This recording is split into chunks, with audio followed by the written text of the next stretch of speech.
Jadi sebaiknya kita juga mengenal yang namanya fly safe. Fly safe itu terbang aman. Bagaimana terbang aman? Yang kami maksud terbang aman itu kita memang benar-benar memahami. Benar-benar yang pertama memahami karakter armada kita masing-masing.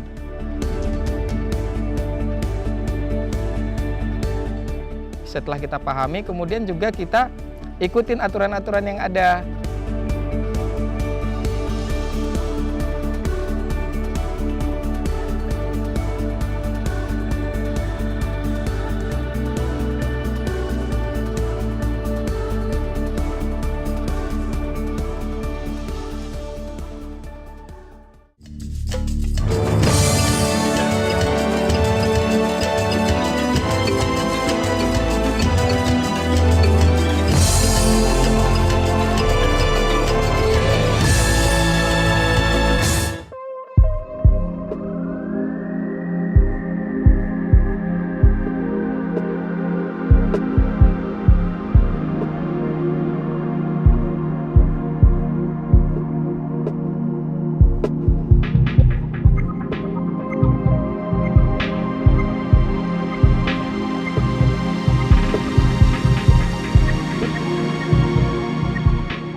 Drone atau Unmanned Aerial Vehicle adalah sebuah mesin terbang yang dikendalikan oleh seseorang dari jarak jauh.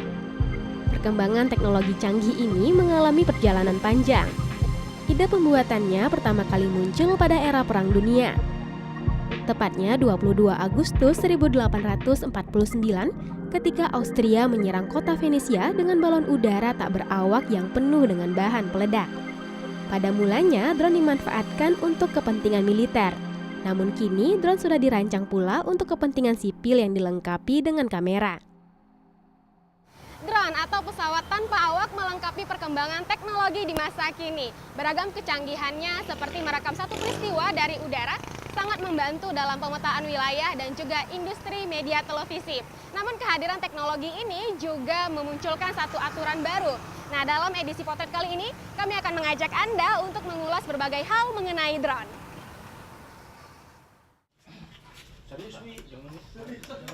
Mobil nggak bisa keluar orang loh. Drone di Indonesia saat ini bukanlah hal asing lagi. Beberapa lembaga riset dan masyarakat umum sudah mulai membuat dan merakit prototipenya, bahkan sudah layak terbang dan digunakan dalam berbagai bidang. Namun perkembangan teknologi ini disertai pula dengan regulasi baru terkait penggunaannya. Dikhawatirkan mengganggu sistem penerbangan pesawat terbang, maka pemerintah melalui Kementerian Perhubungan menerbitkan Peraturan Nomor 90 Tahun 2015. Salah satu butirnya membatasi penerbangan drone pada ketinggian 500 kaki atau 150 meter. Peraturan baru ini tentu saja mengundang beragam reaksi dari berbagai kalangan profesi. Seperti kantor penyedia jasa citra udara di Kota Medan, di mana dalam kerjanya memanfaatkan drone untuk pemetaan wilayah. Assalamualaikum, Bang. Jenis drone yang digunakan oleh kantor ini adalah micro drone buatan Jerman. Dengan teknologi canggih yang dimilikinya, drone ini mampu terbang dan merekam objek pada ketinggian 1000 meter di atas permukaan laut.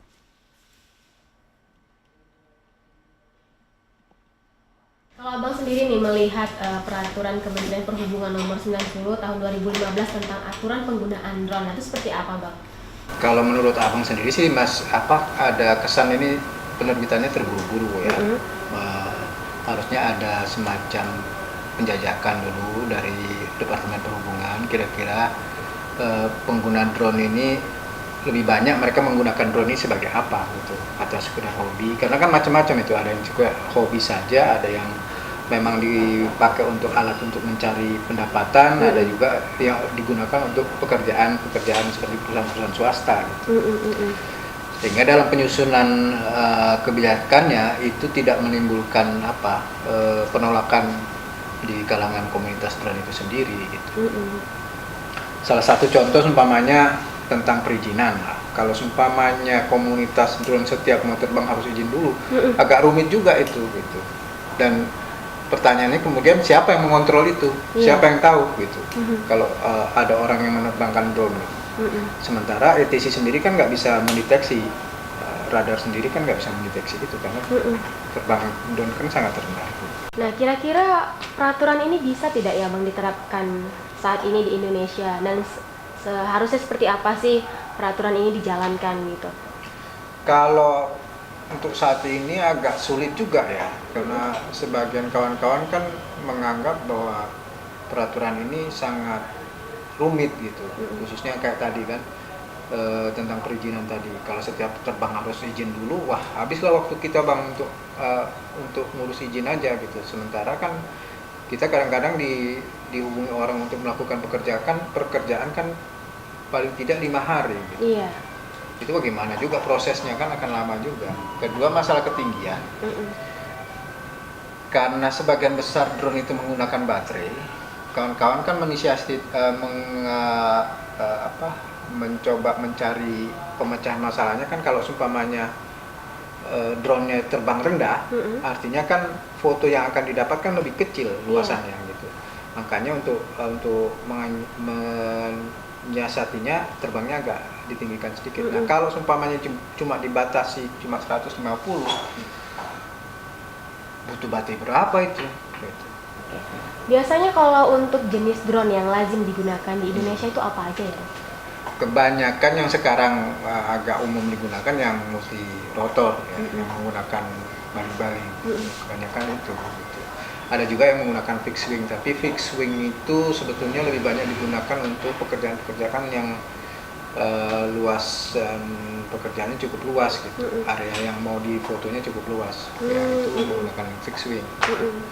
Dan fixed wing yang digunakan pun masih yang cukup sederhana sebetulnya.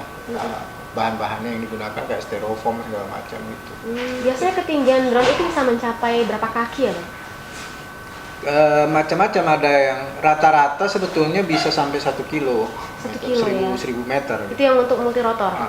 Tapi kan nggak mungkin itu digunakan itu 1000 meter.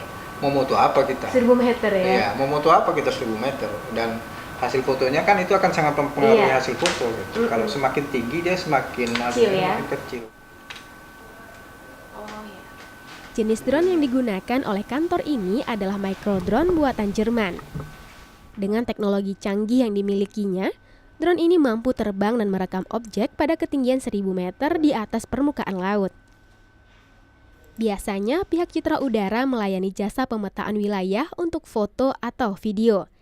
Dan ini adalah contoh hasil pemetaan Citra Udara di perumahan kawasan Medan Permai.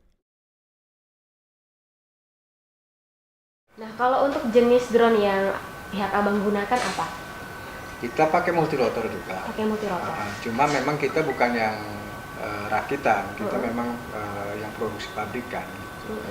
Kita impor dari Jerman. Oh gitu. Digunakan untuk apa Bang biasanya? Kita biasanya untuk pemetaan, untuk pembuatan dokumentasi. Oke. Lebih banyak gitu. Nah ini kan banyak juga beberapa pihak yang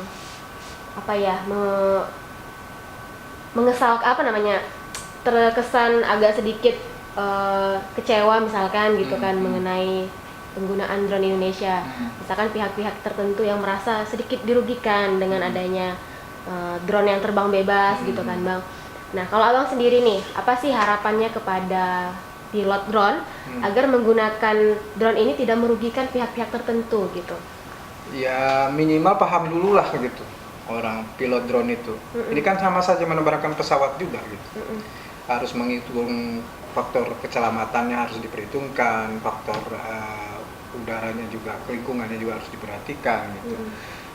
Kalau umpamanya mereka di dekat lapangan terbang umpamanya, kan harusnya berpikir bahwa untuk mencegah agar tidak terjadi kecelakaan lebih baik kan tidak menerbangkan drone. Gitu. Ya, paling tidak itu modal dasarnya itu. Perlu kehati-hatian dari penggunaan pilot drone itu sendiri gitu. Paling tidak di setiap drone itu kan ada semacam petunjuk bagaimana menerbangkan drone. Ada hal-hal prinsip-prinsip apa yang harus diperhatikan sebelum menerbangkan drone. Itu harusnya dikuasai lebih dulu sehingga nggak sembarangan menerbangkan drone gitu. Di mana saja itu bisa menerbangkan drone. Karena itu tidak hanya membahayakan dirinya sendiri tapi juga membahayakan orang lain gitu. Merugikan pihak-pihak tertentu juga ya Bang ya? Iya. Oke. Makanya perlu kebijakan-kebijakan itu untuk menata itu. Tapi saya rasa untuk menerbitkan kebijakan itu perlu juga waktu, karena kan harus dijajaki juga.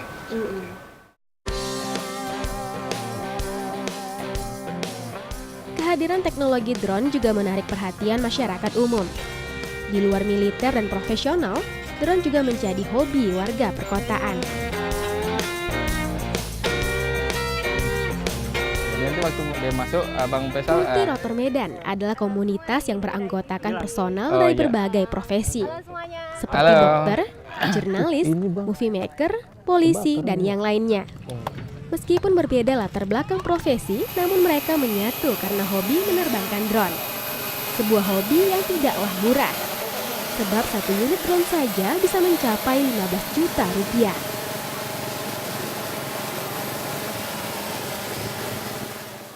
Kalau untuk komunitas multirotor di Medan ini sendiri, Iya. sejak kapan berdirinya? Untuk di Medan kita lebih kurang berdiri sekitar 1 tahun yang lalu. Jadi itu terbentuk dari kita masing-masing sebenarnya sudah memiliki awalnya, tapi artinya kita hanya terbang sendiri-sendiri. Oke. Kemudian di balik itu karena kawan-kawan juga prihatin dengan kejadian-kejadian yang telah lalu gitu, ada yang terbang tidak aman, terbang di sembarang tempat, tidak memenuhi standar aturan fly safe. Akhirnya kita kumpul teman-teman melalui media sosial, kita bikin satu ikatan janji untuk ketemu bareng, terbang bareng, nyamain satu visi. Artinya kita bikin satu komunitas yang menjaga yang dinamakan tadi fly safe, terbang Oke. aman. Kalau untuk jenis drone yang dimainkan sendiri apa aja, Bang? Kita terdiri dari ada quadcopter, ada hexacopter, juga ada octocopter. Jadi quadcopter itu terdiri dari 4 baling-baling. Jadi nama itu diambil dari jumlah baling-balingnya. Quad itu artinya 4 baling-baling. Seperti contohnya misalnya kalau kita sebutkan ini ada beberapa produk yang berjenis quadcopter. Kemudian ada yang hexacopter seperti ini, dia ada baling-balingnya ada 6. Oh, 6. Ada juga octocopter, cuman pada saat hari ini kita nggak bawa unitnya gitu. Kalau anggota yang tergabung dalam multirotor mungkin saling memberikan informasi, sharing Iya. mengenai bagaimana menerbangkan ini dengan aman gitu. Iya. Nah, saran-saran mungkin barangkali bagaimana sih untuk yang main di luar komunitas gitu kan, bagaimana untuk menjaga keamanan drone ini gitu. Nah, saran kita untuk supaya hobi ini dan benda ini juga aman bagi kita pribadi dan orang lain. Jadi sebaiknya kita juga mengenal yang namanya fly safe. Fly safe itu terbang aman. Bagaimana terbang aman? Yang kami maksud terbang aman itu kita memang benar-benar memahami. Benar-benar yang pertama memahami karakter armada kita masing-masing. Oke. Nah, jadi karakternya itu kita pahami. Setelah kita pahami, kemudian juga kita ikutin aturan-aturan yang ada. Nah, kebetulan saat ini juga sudah ada peraturan dari pemerintah Iya. tentang penggunaan drone. Nah, jadi salah satunya kita nggak boleh terbang di restricted area, kemudian di area-area terlarang itu sudah ada batasan-batasannya. Oke. Jadi kita terbang itu memang di tempat-tempat yang sudah di luar batasan yang dilarang tadi. Seperti ketinggian juga kita tidak boleh lebih dari 150 meter. Oke.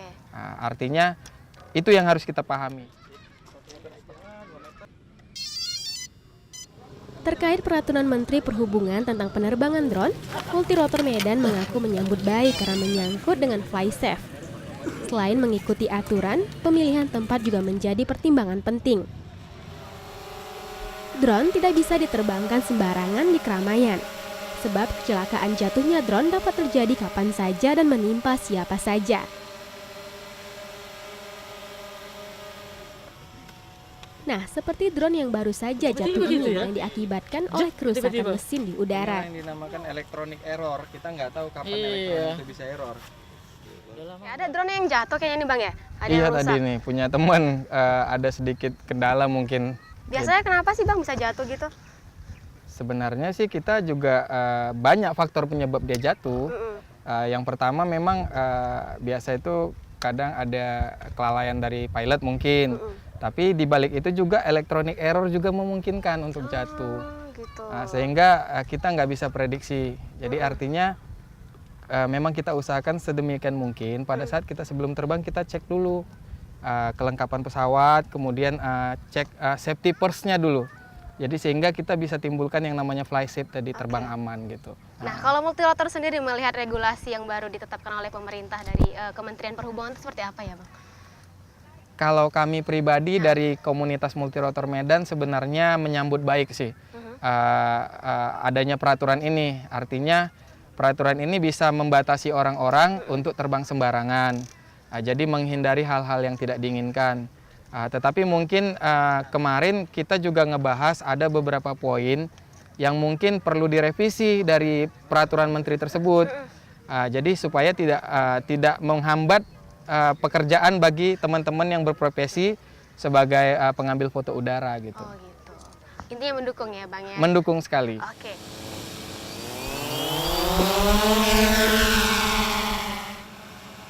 Dalam menerbangkan drone, seorang pilot harus menguasai 3 hal, yaitu teknik take off, orientasi terbang, dan teknik landing. Jika ini sudah dikuasai, maka resiko kecelakaan dapat diminimalisir dan hasil gambar juga optimal. Nah, seperti gambar yang dihasilkan oleh para pilot drone dari komunitas multirotor ini, pemirsa.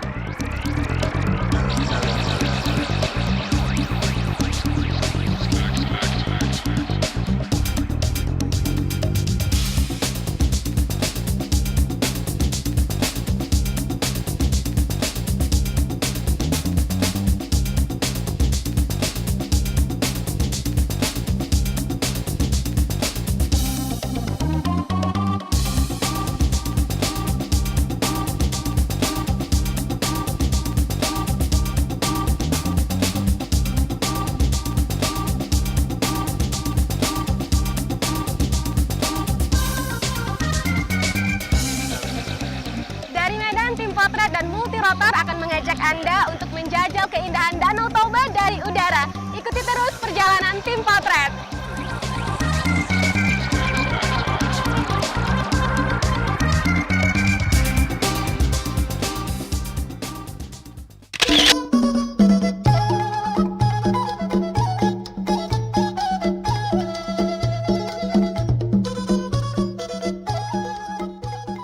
Danau Toba, sebuah objek wisata kebanggaan masyarakat Sumatera Utara, memiliki keindahan yang sangat mempesona. Sebagai danau vulkanik terbesar se-Asia Tenggara, luas Danau Toba mencakup wilayah 7 kabupaten.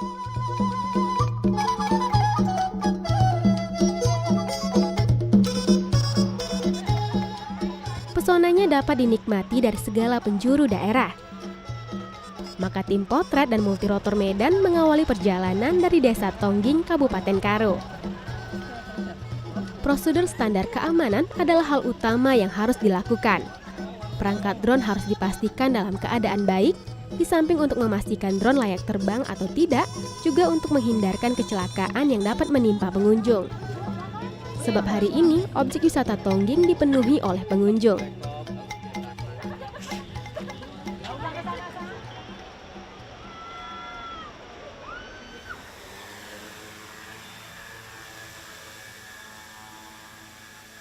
Setelah dipastikan dalam keadaan baik, kini drone siap untuk diterbangkan. Saat berada di ketinggian udara, seorang pilot harus dapat berkonsentrasi antara layar monitor dan juga drone yang sedang diterbangkan. Jika lengah, drone dapat hilang dari pandangan sehingga sulit untuk dikendalikan.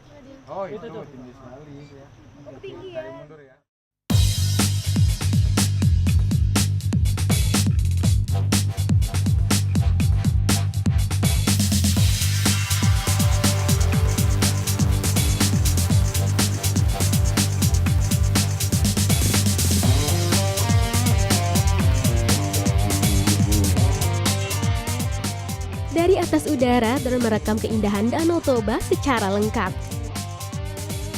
Keberadaan air terjun setinggi 800 meter yang dibingkai oleh areal pertanian kian menyempurnakan pesona Danau Toba.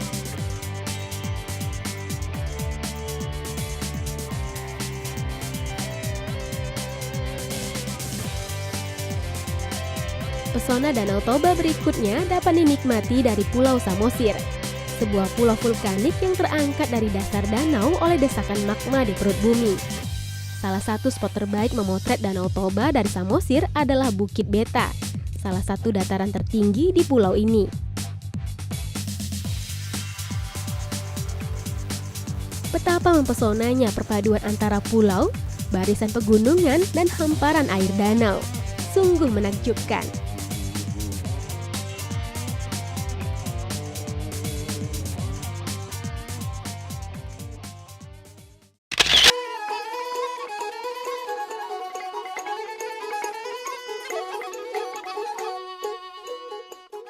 Selain dari Bukit Beta, kami juga merekam pesona Danau Toba dari bibir pantai Carolina.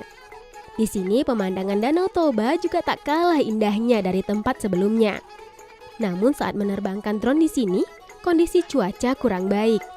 Hembusan angin kencang disertai hujan gerimis membuat terbang drone tidak stabil. Pun begitu, gambar yang dihasilkan tetap saja menawan.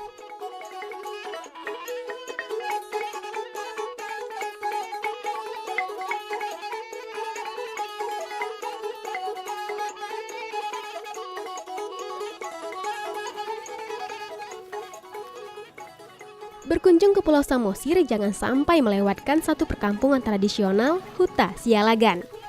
Kehadiran Danau Toba telah melahirkan pula peradaban lokal, yaitu masyarakat Batak Toba.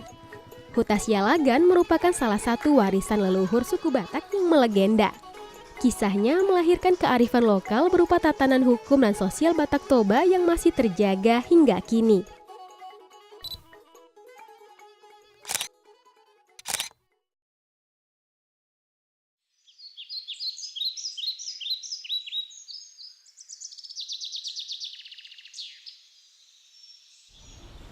Menara Pandang Tele adalah tempat sempurna untuk melihat keindahan Danau Toba. Maka menjajal kecanggihan teknologi drone di tempat ini pun tidak bisa dilewatkan. Tele berada di puncak tertinggi dari perbukitan yang mengelilingi Danau Toba. Dari tempat ini, hijaunya hamparan perbukitan, birunya air danau, dan gagahnya pusuk buhit Gunung Yasi Raja Batak sungguh menawan. Barangkali beginilah rupa kepingan surga.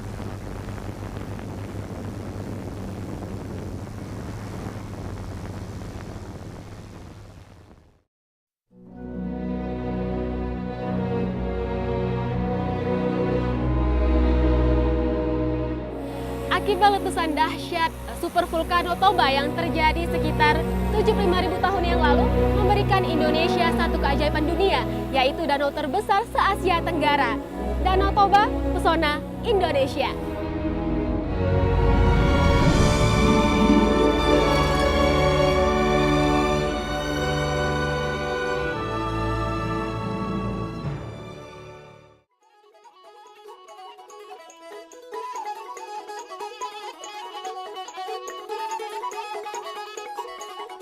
Teknologi muncul dari akal manusia yang ingin membuat kehidupan menjadi lebih mudah, serta membantu menyelesaikan setiap persoalan yang dihadapi.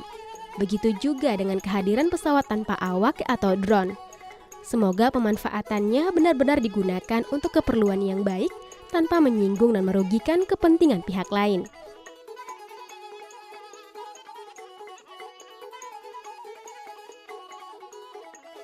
Sampai jumpa lagi dalam edisi potret selanjutnya. Selalu ingat buka mata, hati, dan telinga. Karena ada banyak nilai berharga yang dapat menjadi potret bagi masa depan kita. Sampai jumpa.